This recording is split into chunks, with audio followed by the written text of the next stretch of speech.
நம்மளோட கல்ச்சர் மியூசிக்கும் நம்மளுடைய தமிழ் இசைன்னு ஒன்று இருக்குது.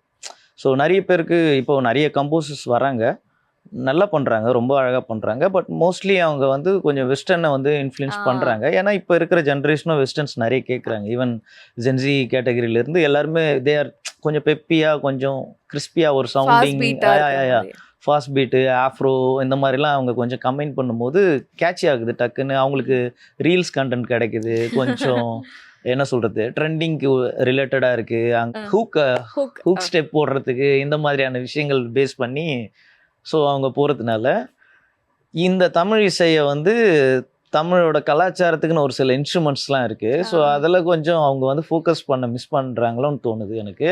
அண்ட் மோர் ஓவர் அப்படி மிஸ் பண்ணாலும் அவங்க வந்து வெஸ்டர்னாக ஃபியூஷன் பண்ணால் கூட நல்லா இருக்குமோன்னு என்னோட ஐடியா. ஸோ அதை தான் நான் ஃபஸ்ட்டு ஹோம் ஒர்க் பண்ணேன் இந்த படத்துக்கு. ஸோ நம்ம வந்து முடிஞ்ச வரைக்கும் எல்லா வெரைட்டியும் கொடுக்கணும். இதில் ஒரு லவ் சாங் இருக்குது. ஸோ அதுலேயும் நான் வந்து வெஸ்டர்ன் பண்ணியிருக்கேன். அதில் நான் வந்து எப்படின்னா, அதில் நான் கம்ப்ளீட்டாக தமிழ் இசை எடுத்துகிட்டு வரல. அந்த வெஸ்டர்ன் பண்ணும்போது அதில் வெஸ்டர்ன் ஃபியூஷன் பண்ணி அதுலேயும் வெஸ்டர்னில் வந்து நான் கொஞ்சம் கர்நாட்டிக்கும் இந்துஸ்தானியும் கலந்த மாதிரி ஒரு வகையான ஃபியூஷன் பண்ணியிருக்கேன். ஸோ அதனால் எல்லாத்தையுமே நமக்கு தேவை. இது மட்டும்னு நம்ம வெஸ்டர்னையும் ஃபோக்கஸ் பண்ணக்கூடாது.